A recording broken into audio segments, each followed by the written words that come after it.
қалғандар ұстап алатын болыпты.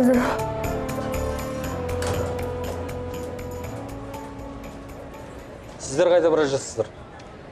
Осы ауруханада менің туысым жатыр, Айсұлу Жұмалиева. Қай палатада? Жұмалиевтер 5-ші палатада.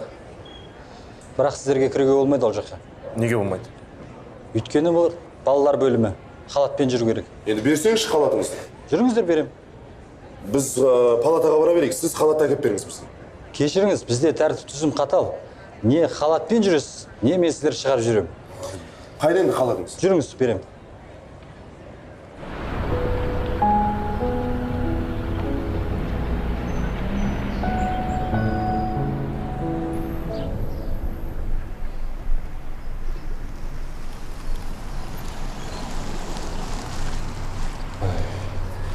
Жол патрульдік полициясы лейтенант Айтенов. Жол тәртібін неге бұзасыз? Құжаттарыңыз беріңіз. Лейтенант мырза, асығып тұрып жібере салыңызшы. Оны көрдім. Шыдамды тасырып, ол азда ексістен бұрылып кеттіңіз. Құжаттарыңыз беріңіз, протокол толтырамыз. Асығып тұрым деймін, балам ауруханаға жатып қалды. Жібере салыңызшы деймін. Тоқта. Шу көтерсе қайтамыз. Ол жасқан шақ. Дауыс шығара қоймыз. Бірден есе аузын басамыз. Лейтенант мырза, 6 айлық бала. Қазір ғана ауруханаға жатып қалды. Анасы хабарласты. Маған дәрі-дәрмек апаруым керек. Жазсаңыз жазыңыз, бірақ уақытым аз менің.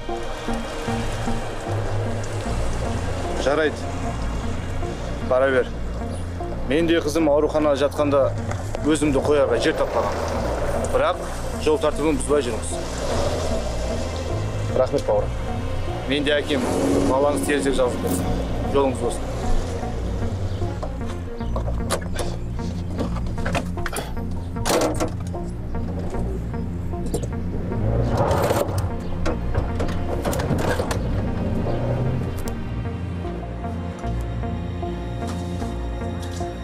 Дұрыс келдік па, қараш? Дәрігер айтқандай 5-ші палата. Тағы да құтылып кеттім міне. Шығып кеткен шығар. Шығып кетсе заттар қайда, Ерлан, айтшы маған. Мұнда не болып жатыр?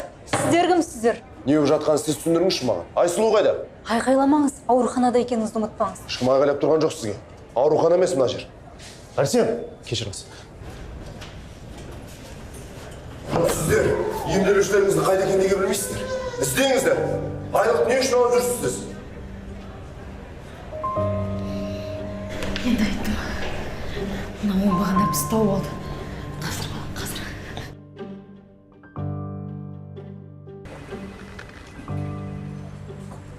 Дана, мұнда келші.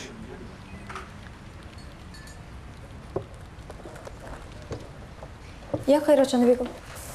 Дана, осы 12 компаниясының ұсыныстар жайлы құжаттар қайда? Өткен жолғы біз құжаттарын қабылдамай қойған фирманың ба? Иә, осыдан 2 ай бұрынғы ұсыныс. Бар, олар мұрағатта, қажет болса әкеліп берейін. Сөйте қойшы.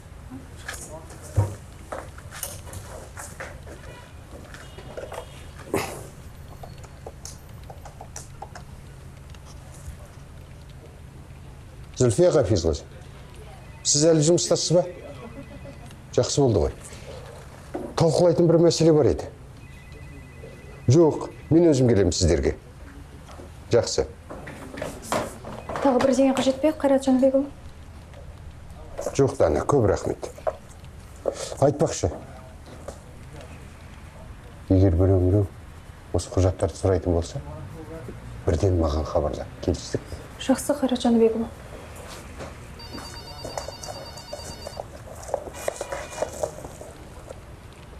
Сен бағана маған аурухананың тәртібін айтып басында қатырып едің. Енді емделушіңнің қайда екенін айта алмай тұрсың ба? Біріншіден, жай сөйлеңіз. Екіншіден, палатаны тінтіп не іздеп жүрсіз? Өз туысымды іздедім. Сонда не шу шығару керек па?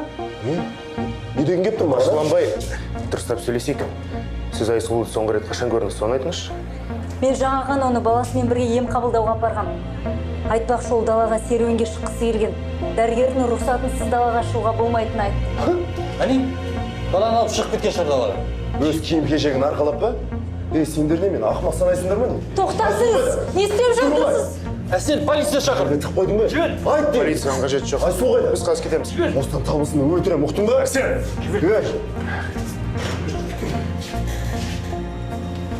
Бізге полицияның керегі жоқ. Кеттік. Кешіріңіз. Жарайды. Мен әлі келем. Қайрат Жанбекұлы, тығыз шаруамен келдіңіз бе? Мен салық инспекциясына бара жатыр ем. Көп уақытыңызды алмайын, тығыз шаруа. Айтыңызшы, мынау келісім шарттарға байланысты қандай да бір төлем жасалды ма? Жоқ, төлем жасалмады. Қабылданбады деп көрініп тұр ғой. Әйтпесе, Арсен осы келісім шарттарды қайта қарастырып жатыр дегенде естідім. Негізі, мына фирмаға қандай да бір төлем жасар алдында асықпай, менімен ақылдасуыңызды өтінемін. Сізбен? Бастық Арсен Кәрімұлы емес пе? Серік Ахметұлының ізбасары. Әлі олай емес. Негізі құжат бойынша фирма Айсұлудың атында. Енді Айсұлудың болашақ күйеуі емес пе? Олар үйленгенше Айсұлу үшін өзім жауап беремін. Оған қақым да бар, себебі туысымын. Сондықтан, мына фирманың иесі қайтып келгенше барлығын бақылауда өзім ұстаймын. Арсен Кәрімұлы Айсұлуды тонап кетеді деп ойлайсыз ба? Ол әлі тым жас. Орынсыз тәуекелге баруы мүмкін. Дұрыс айтасыз. Жастың аты жас. Зульфия, мен түсінгеніңізге рахмет. Бірақ бұлай келісейік. Осы әңгіме екеуміздің арамызда қалсын. Жақсы ма? Бірақ Арсеннің қандай да бір қаражатқа байланысты бұйрықтарын маған жеткізіп отырасыз. Келістік пе? Жақсы.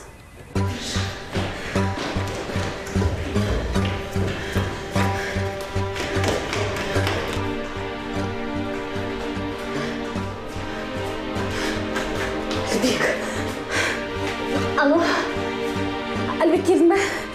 Жоқ, сен көтерілме, тұрақта тұра бер. Мен шам, шыққасын түсіндірейін, жақсы.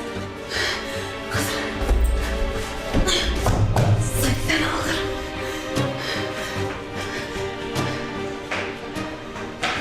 Ой, жаным.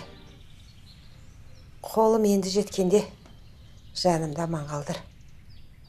Жаным.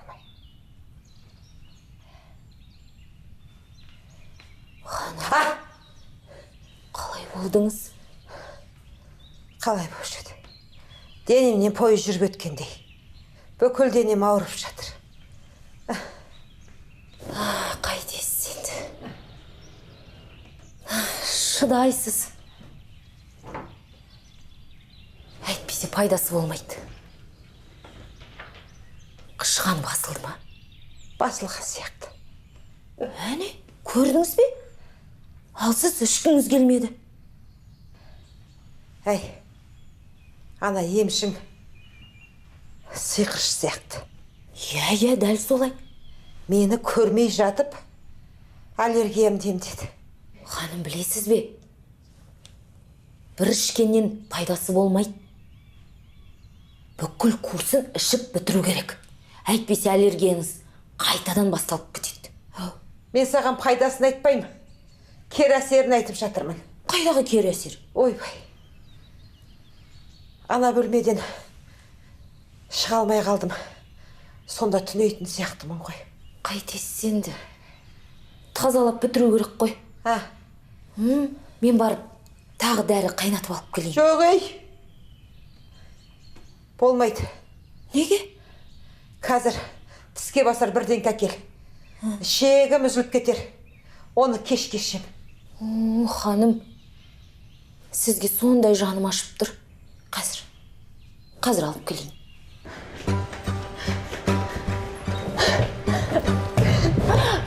Ашылмайды.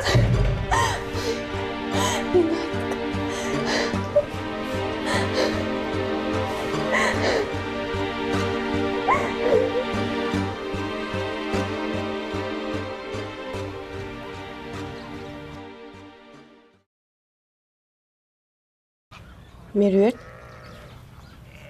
Әлібек жайлы бірдеңе біле алдың ба? Және, не алып жатырсың? Күлнар әпке.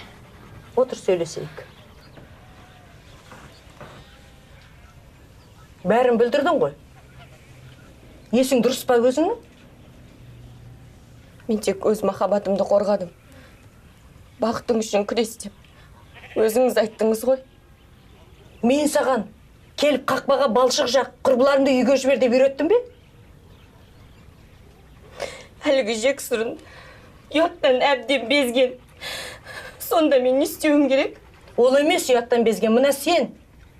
Мен сені жақсы келін, Әлібегіме жақсы әйел болады деп ойлап жүрсем, қателесіппін. Гүлнар әпке, мен барлығын түзетем. Не істеуім керек, айтыңызшы. Мен Әлібек үшін істедім осының барлығын. Жоқ. Мен қателесіппін. Түріңе қараш, не болып кеткенсің?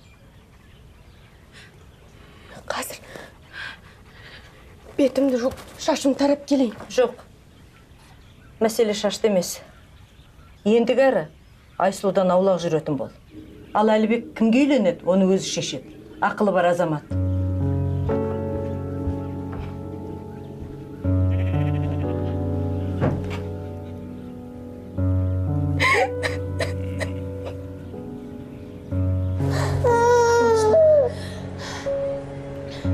Бұл жерден екеумізге кету керек.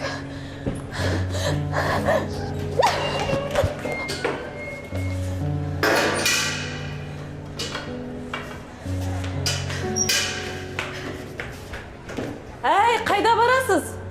Дәрігерді рұқсатсыз кетуге болмайды. Қайреке, келдің ба? Кел отыр. Не жаңалық? Мен ана төркініме барып, жетпей жатқан қаражатты алып келдім, 40 мың доллар. Әрсенге хабарлаш, ақшаны алып, Айсұлуды босатып алсын. Байғұс қыздың жағдайын ойласам, төбе шашым тік тұрады. Қойшы, жылай бермеш. Мен дәл қазір Әрсенге ақша беруге дайын емеспін. Неге? Шошытпашы мені. Айсұлу тірі ме? Әрсенге сенбеймін мен. Мәселе осында. Қайреке, тағы бастадың ба? Қарындасың басына қатер төніп тұрғанда күдіктенетін уақыт тапқан екенсің. Бүгінгі жағдайдан кейін, тіпті сол қарақшылардың бар екеніне күмәндана бастадым. Неге олай дейсің? Сонда Айсұлу қайда? Не болып жатыр өзі? Оның жағдайы мәз емес екенін білем. Бірақ осыған кім кінәлі? Мәселе осында. Анар маған олай қарамаш. Ана Әрсен маған айтпай, күмәнді бір келісім шарттарға қол қойып жатыр екен. Осылай жалғаса беретін болса, түбінде фирманы тонап бітеді ол. Осының бәрі немене? Айсұлуға деген үлкен махаббаттан туындап отыр ма? Иә, ол Айсұлу үшін бәріне баратын көрсетіп тұрған жоқ па? Бұл нағыз азаматтың ісі емес пе? Немесе ол 200-ді алаяқ. Әрсен осының бәрін Айсұлу үшін жасаса, менен неге жасыр? Қайреке, сен әбден уайымнан шатасып біттің. Әрсен ондайға бармайды. Мен оған сенімдімін, тыңдашы. Ал мен айғаққа сенем. Әрсеннің айтқаны мен істегені екі бөлек.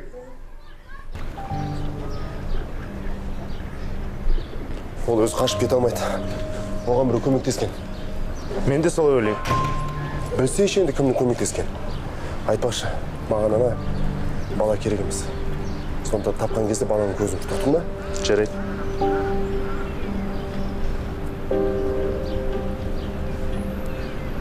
Қазір Әлбек, алсайшы телефоныңды.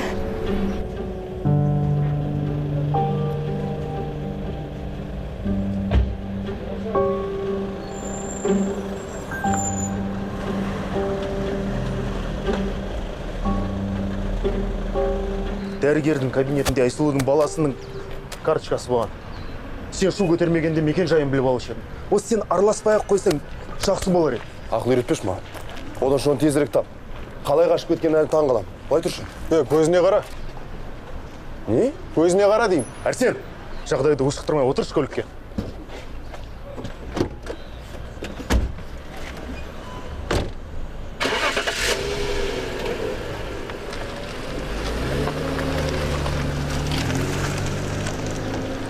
Неге қаланың адамдар бәрі шеттеріне өзінше?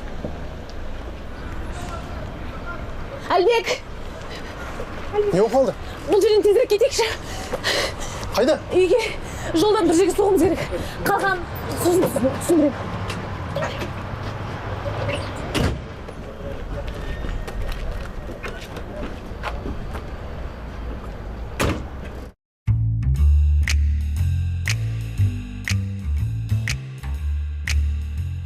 Мінекей, ас болсын. Жеңіс.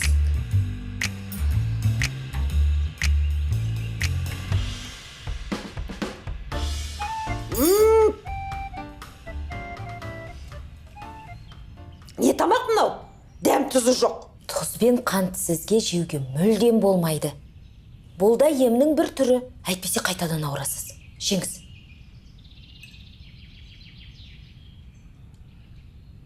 Әйел адам таңғы сағат 4 шамасында өз пәтерінің терезесінен құлап кеткен. Өзіне өзі қол жұмсағанға ұқсайды. Қайтыс болған әйелдің жұбайы жақында қайғылы жол апатына ұшыраған белгілі бизнесмен Серік Жұмалиев пен оның жұбайы отырған автокөліктің жүргізушісі болған. Ауыр қазасын көтере алмай сыр берген көрінеді. Бұл жағдай өзі жұмбаққа толы. Бейресми дерек көздерден бізге белгілі болғаны, автокөлік апатынан кейін бизнесменнің қызы Айсұлу Жұмалиева да өзінің үйлену той үстінде із-түзсіз жоғалып кеткен. Барлық болған жағдайлар бір-бірімен байланысты сияқты. Бұл әйелдің өлімі де өз-өзіне қол жұмсау емес, қылмыс болуы әбден мүмкін. Сондықтан сол түнгі болған жағдайды естіген не көрген адам болса, немесе Айсұлу Жұмалиева жайында қандай да бір ақпаратты білген адам болса, міндетті түрде экранда көрсетілген телефон бойынша полиция бөлімшесіне хабарласуларыңызды сұраймыз. Байғұс қыз, мен саған айттым ғой, ауылға келу бекер емес деп, осының бір шикілігі бар деп. Ал мен болсам оған өшігіп жүрмейді.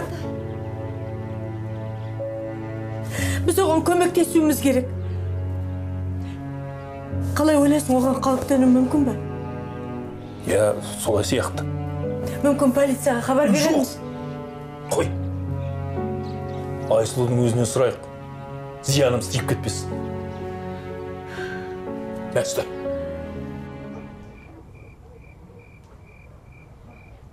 Мәдина! Ай, Мәдина! Ау, ханым. Қалай? Көйлегім өзіме жарасып тұр ма? Тамаша. Керемет жарасып тұр.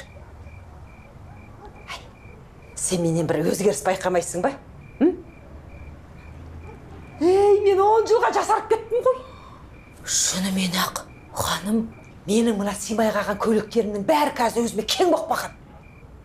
Шынымен сіз қатты арықтадыңыз, ханым. Сіз не бүгін қонаққа барайын деп жатсыз ба? Жоға. Керісінше ертең түскі асқа менің бір бешера 2 құрбым бар, солар келеді. Ой-бой, өздерінше мен мына жаңа үйімді, тұрмысымды көрмекші. Соларды бір ертең жақсылап түсте бір жоғарғы деңгейде күтіп алайық. Сен бар өнерің салып жақсылап дастархан жаса, жарай ба? Қам жемеңіз.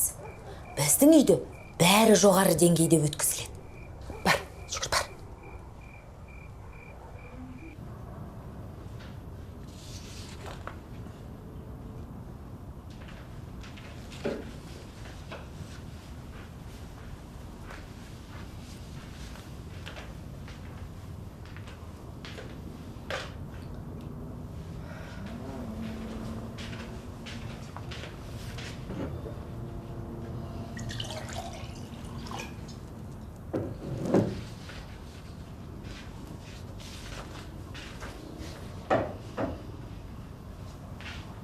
Қайреке, жаным-ау, түн ортасынан ауды ғой, әлі отырмысың? Ұйықтамайсың ба? Шаршайсың ғой?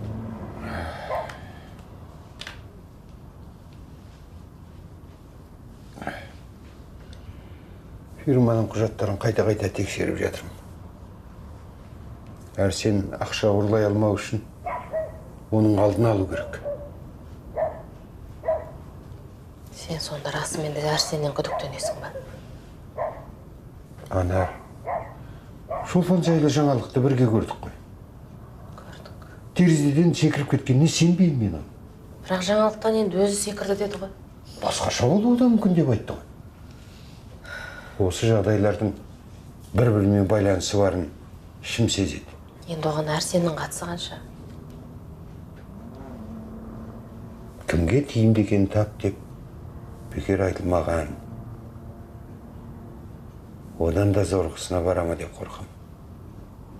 Ай Алла. Сақтай көрші, денем түршігіп кетті. Ай жаным-ай, Айсұлуымыз қайда екен? Мен де уайым жеп қойды. қарындасымды қалайда құтқаруым керек. Айсұлу, сен ауруханада не үшін қашып кеткеніңді сол бойы айтпадың ғой маған. Ал қоңырау шалғанда сені қорқып тұрғанды естідім. Кімнен қорқтың? Әлбек, баламның тағыстығы көтеріп кетті. Енді не үшін кетіп қаласың? Білесің баланың денсаулығы қандай екенін. Мен саған қазір ештеңе айта алмаймын. Маған сен бұл жерде қалу біз үшін өте қауіпті. Менің басқа амалым болған жоқ. Айсұлу, мен сені не жасырып жатқаныңды білмеймін. Бірақ мына кетіп қалған дұрыс болмады. Баланың денсаулығы мынау. Оны бұл күйде үйде қалдыруға болмайды. Енді не істеймін мен, Әлбек? Анамнан сұрап көрейік. Тағы да түнделетіп Гүлнар әпкенің мазасын аламыз ба? Кешегі жағдай үшін әлі алып отырмын. Қойшы, Айсұлу. Анашым сендерді уайымдап әбден қоңырау шалған маған. Әлбек. Енді дәрігер болмаса да осы ауылдың медбикесі. Біз деген диагнозды білеміз. Немен ауыратынын білеміз. Ары қарай анашым өз емдер. Ауруханадан не үшін қашып кеткенімізді мен Гүлнар әпкеге түсіндіре алмаймын.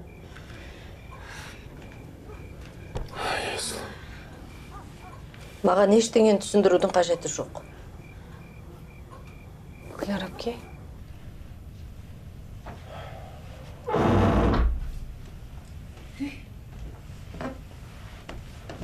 Неге ұйықтамай отырсыз? Сен ұйықтап отырып қолымнан. Сенің бет жүзіңді көру бір арман болды маған. Қайда жүрсің? Жұмыста әрине. Жорығым. Күндіз түні жұмыс істеп әбден шаршадым. Екеміз бір анасы мен баласы болып, біраз сөйлесейік. Ертең сөйлесік болмай ма? Бүгін қатты шаршап тұр. Әй, балам-ай. 5 минут уақытыңды анаңа бөлуге болмай ма? Денсаулығын сұрап деген. Жарайды. Қалыңыз қалай? Дәрігерге бардыңыз ба? Ана Мәдина маған керемет дәрігер тауып берді. Менен еш өзгеріс көріп отқан жоқсың ба? Өңіңіз бозарып тұрған сияқты ма? Жоға. Сол дәрінің арқасында бүкіл ауруымнан жазылып, 10 жылға жасарып кеттім ғой. Иә, шынымен бүгін қатты жасарып тұрсыз. Соның құрметіне деймін да. Ертең ана құрбыларым бәрін түскі асқа шақырып, мына сенге жоғары жақта қызмет етіп жатқаныңды айтып, әл ауқатымызды көрсетіп, бір қонаққа шақырайын деген балам. Өте дұрыс, анашым, өте дұрыс. Бірақ сол түскі асыңыздың шығыны маған қанша ақшаға шығады, соны айтыңызшы. Мәселе ода емес. Мен ана бір құрбымнан бір 150 мың теңге қарыз алғам, соны... Қанша? 150 мың. Менде ондай ақша жоқ. Ертең мен оларға не деймін? Мен қайдан білейін? Алатын кезде ойланбайсыз ба кішкене? Анашым, өтінемін сізден, ақшаны оң-солып шаша бермеңізші. Біз ана Айсұлуды таппасақ мына үйден кететініміз неге түсінбейсіз? Қойыңыз, ұйықтаймын. Қан көріп жіберейікші. Қызуы қайттан көтеріліп кетіпті. Ауруханадан дәрілерін ала кетпедің? Иә, алып келдім. Айсұлу, қол жуатын су жылытып жіберші. Қазір. Әлібек, сен үйге барып мен сөмкемді әкел. Ана емге шақырғанда алып жүретін сөмкем бар ғой? Иә. Сосын ана шөптер салынған қорапты да ала кел. Бара ғой, тез. Қазір барам.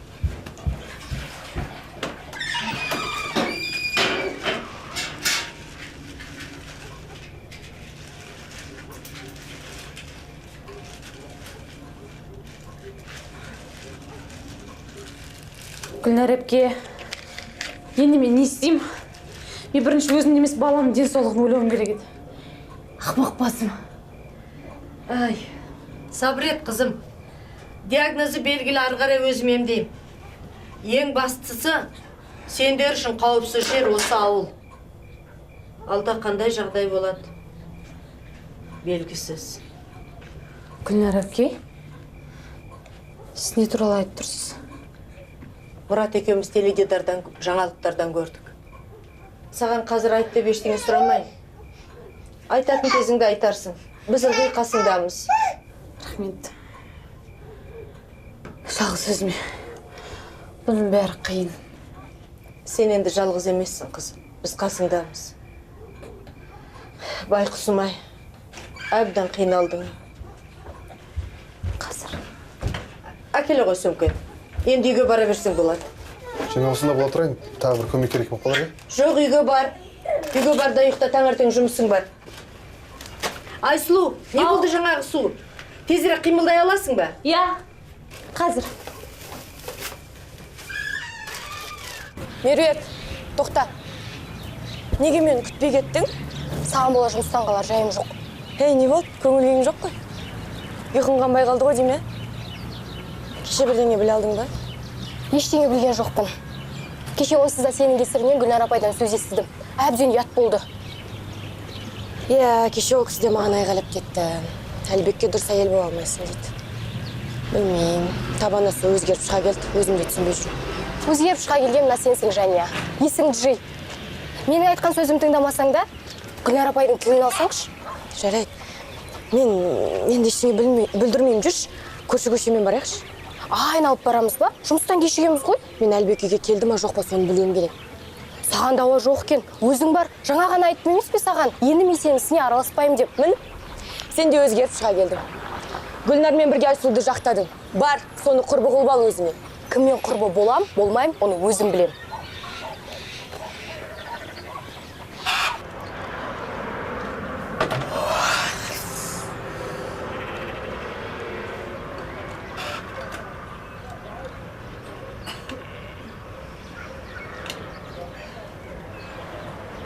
Ой, Гүлнар әпке, Санжардың қалы қалай? Жақсы. Қызуы жоқ. Мына көйлекті түнімен тігіп шықтың ба? Иә, қазір ғана бітірдім. Сізге мына машинканың дауыс бөгет жасаған жоқ па? Жоқ. Санжар болса үйреніп қалған, ұйықтай береді. Ал мен осы жерде түн мен көйлектер тігем. Таң атқанша шамың жанып тұратын содан екен ғой. Сонда тапсырыспен тігесің ба? Иә, тек тапсырыспен тігем. Оны не үшін сұрадыңыз? Жай әшейін. Гүлнар әпке, сізге көп рахмет. Сіз болмағанда біз не істер едік? Маған рахмет айтпай-ақ қой. Бастан-ақ саған көмектесуім керек еді. Жарайды. Мен барып сиыр сауып, сүт алып келейін.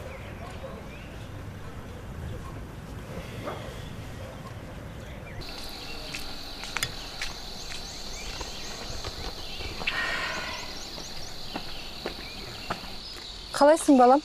Онша емес. Басым сынып тұр. Бүгін жұмысқа бармайтын шығарым. Ботқадан жегір бол. Анаш, ботқасы несі? Мәдинаға бір тастай су әкеп берсін деп. Ей, ол Мәдинаға бүгін тиіспе. Түсте қонақтар келеді соған. Дастархан дайындап жүгіріп жүр. Енді ботқа деген балам шімдікке қарағанда пайдалы ғой. Ақыл үйретпей қоя тұрыңызшы, анаш. Онсыз да басымсың. Қазір мен саған су әкеп берейін.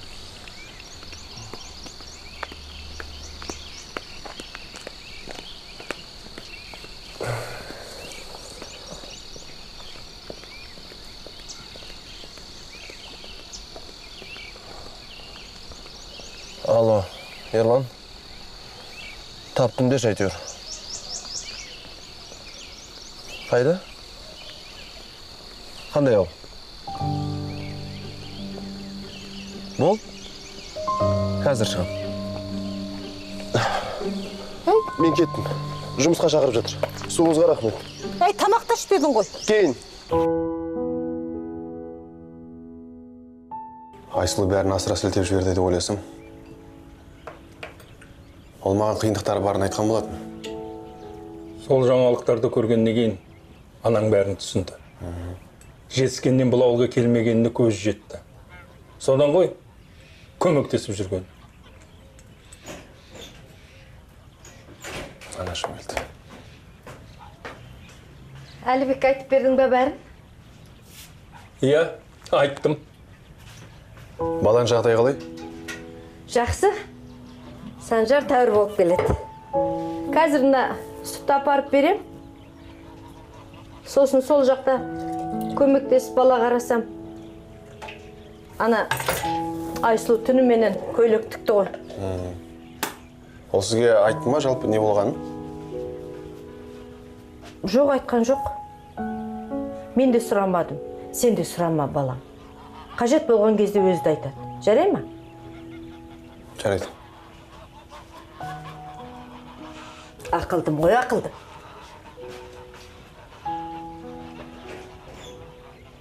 Енді оның айтқанға мен қанша күтуім керек? Бүгін жұмыстан кейін бәрін анықтап сұрап аламын. Той. Сен де тура анаң сияқты қырсық екенсің. Міне біздің бағымыз, бассейн. Енді қыздар көріп тұрғандай үйіміз осы. Тұрмыстарың керемет екен. Не деген үлкен үй? Бұл үйді жинауда оңай емес шығар. Ой, айтпа. Шаруа деген жетеді. Бірақ енді үй қызметкері бар ғой. Сол барлық шаруаны сол істейді. Оған да айтып, үйретіп, көрсетіп тұрмасаң, қолынан дым келмейді. Соған үйретем деп шаршадым қыздар бар ғой. Жарайды, жүріңдер. Дастарханға барайық, жүр.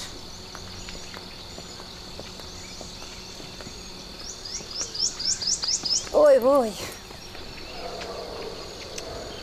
Сонда мыналармен қандай тамақ ішесіңдер? Түф, Гүлбахрам. Енді қазір бізде бәрі өзгеше ғой.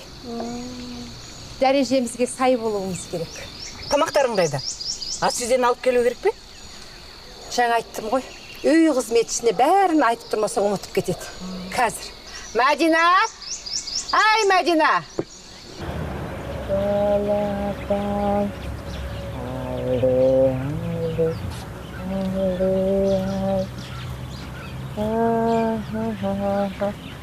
Айсұлу, мен саған демал десем, сен тағы да суға барғансың ба? Неге тіле алмайсың осы? Жоға, Гүлнар әпке. Мен ақырында осылай барлығын үйреніп алам. Иә, қалай үйреніп жатқаныңды көріп отырмын. Бір күн талып қалмасаң болды. Келінді баланстап отыра тұршы таза ауада. Кел ау, кел, балам. Ұйықтайын деп жатыр. Ұстап отыра тұр. Мен барып үйдің шаруасына кірісе берейін. Балапан.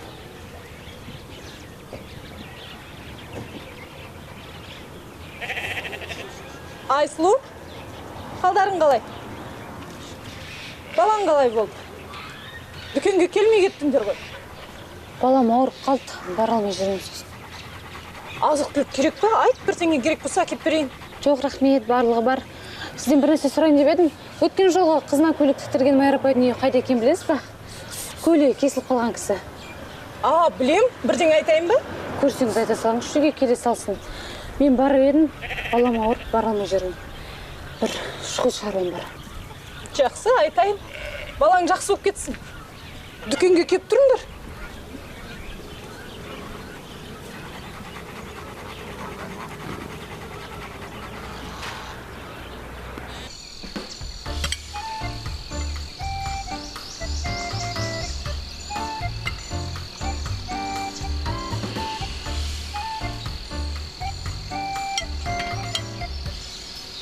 Ас болсын.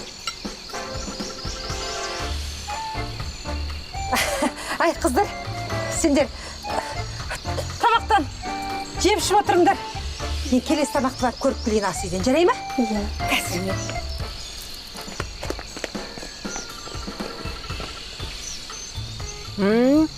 Дәмді екен. Неге ас? Ой, Майра, келгендерің жақсы болды. Мен сендерге бірдеңе айтуым керек еді. Не туралы?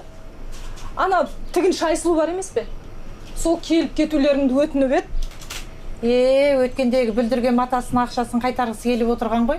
Ұяты жоқ екен. Өзі келіп берсе де болатын еді ғой, бармаймын мен.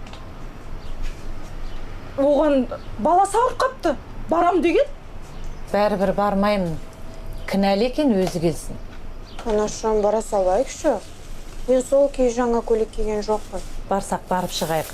Шындығында өткенде соның кесірінен көйлегіңді кие алмай қалдың ғой. Кешірім сұрасын сенен. Ай, Мәдина! Шалқау неме. Тұрмында. Неме мазақ етіп тұрсың сен, а? Қайдағы мазақ, нені айтып тұрсың? Мен болмасам да жасап жатқан тамағың қалай аталады неге айтпағансың? Ұятқа қалдырдың ғой мені. Ол амиз-буш. Не? Француздық тіске басар тағам. Одан кейін мен сізге коко-дювиннен гратен дофинуа ұсынам. Сен менің жыныма тиме. Қай-қайдағы амиз-буш, мамиз-бушың маған керек емес. Айналайын дұрыс тамақ әкеп қой дастарханға. Өзіңіз ғой? Не? Жоғары деңгейде дайында деген. Әлде сізге кәдімгі тамақ алып келейін бе? Мысалы, суға қайнатылған күріш. Сен басың істей ма? Ей, айналайын ең болмаса, молынан нан турап алып кешей. Жарайды. Өлеген елік. Осыдан ана қонақтар кетсін, жанымды көзіңе көрсетем.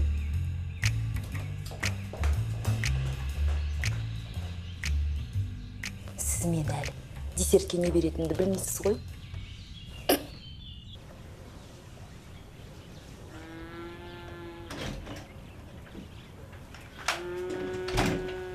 Мына карбюраторды кешке дейін жасадым. Тамақ бар ма? Тамақ жоқ шығар балам. Анаң Айсұлудың үйіне кетті. Түскі асты дайындамаған болар. Қарным ашып кетті. Менің де қарным ашты. Мүмкін ана жұмыртқа қуырып жейміз. Жұмыртқа бар екен. Ал, сол жерде бар.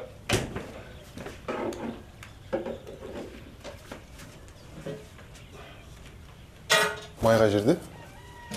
Ашта шанда.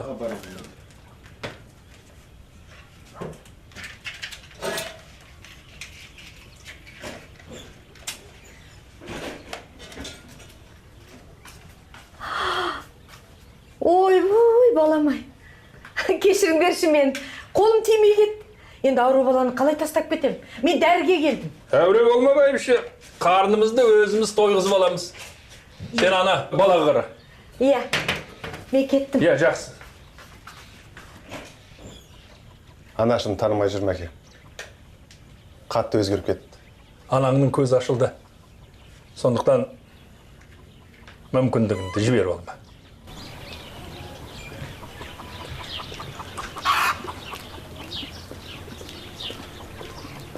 Айсұлу, сәлем. Мен есімім Меруерт. Мен сізге тапсырыс беруге келіп ем. Иә, келіңіз отырыңыз. Қандай тапсырыс ол? Мен мынау жаңа юбкам ғой. Соны түкке күйдіріп алғам. Енді не істерімді білмей сізге келіп отырмын. Қараңызшы. Мына жерге ойымен жасасам қалай болады? Иә, болады. Шынымды айтсам, сіз сондай шырайлы екенсіз. Ел айтып жүргеннен мүлдем басқа. Ел не айтып жүр? Көршіңіз Аружан сіз туралы өсек айтып жүр ғой.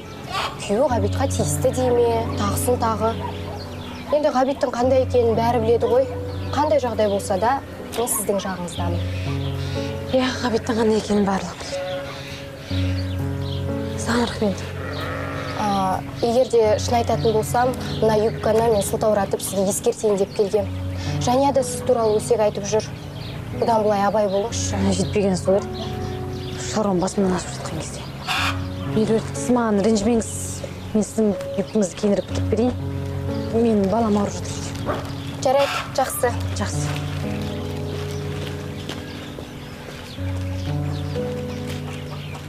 Сәлеметсіз бе, апа? Сәлемет па? Гүлнар әпке?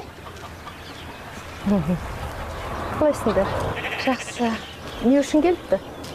Мына юбкасын кідіртейін деген ғой. Көңіл күйің жоқ қой. Меруерт бірдеңе деді ме? Меруерт емес. Мына Жания мен Аружан мен туралы өсек таратты. Соны айтуға келген ғой. Мән берме. Есі дұрыс адам бұлардың сөзіне сенбейді. Мен дәрі алып келіп едім. Санжарға жағайықшы жүру. Иә, жүріңіз. Осы ауыл ма? Жоқ, бұлай емес. 20 шақырымнан кейін оңға бұрыламыз. Қарғыс атқыр ауыл сол жақта ғой әйтеуір. Иә, сол жақта. Еткен ағысы.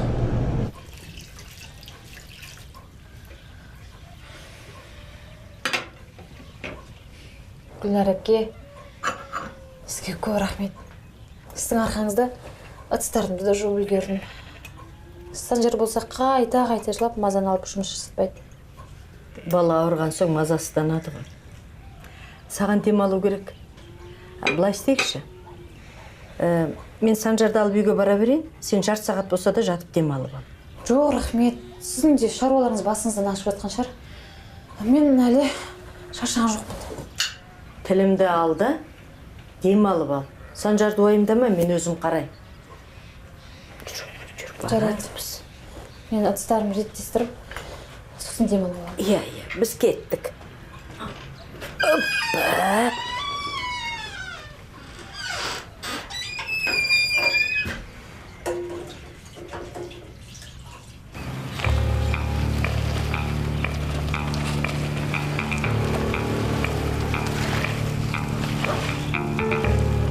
Саламатсыз ба? Сәлеметсіз бе? Сіз осы ауылда тұрасыз ба? Иә. Жақында қаладан бір қыз келіп еді. Кішкентай баласы бар. Танымайсыз ба? Айсұлу ма? Иә, Айсұлу. Танимын. Қайда тұратынын көрсете аласыз ба? Сіз оны қалаға алып кетуге келдіңіз ба? Иә, қаладан келдік. Өзін әбден сағындық. Жарайды, онда көрсетейін. Рахмет сізге. Жүріңіз.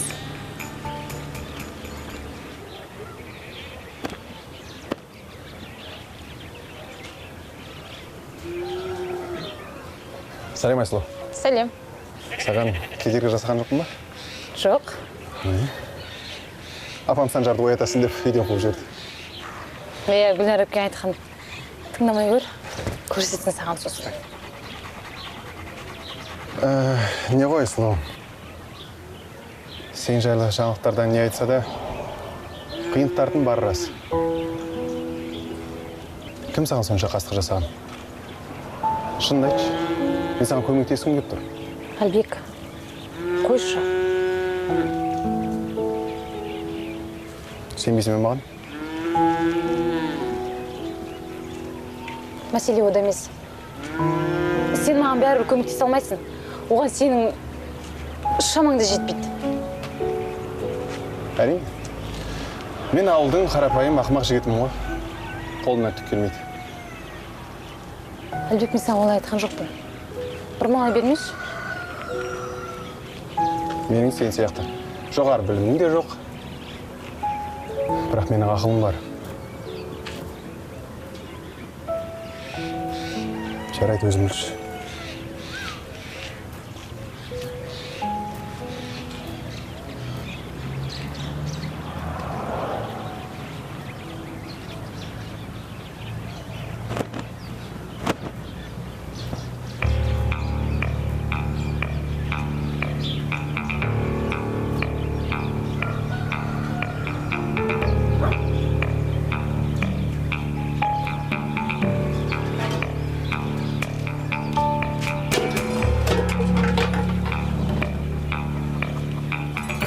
Сәлем, сүйіктім. Мені сағынбадың ба?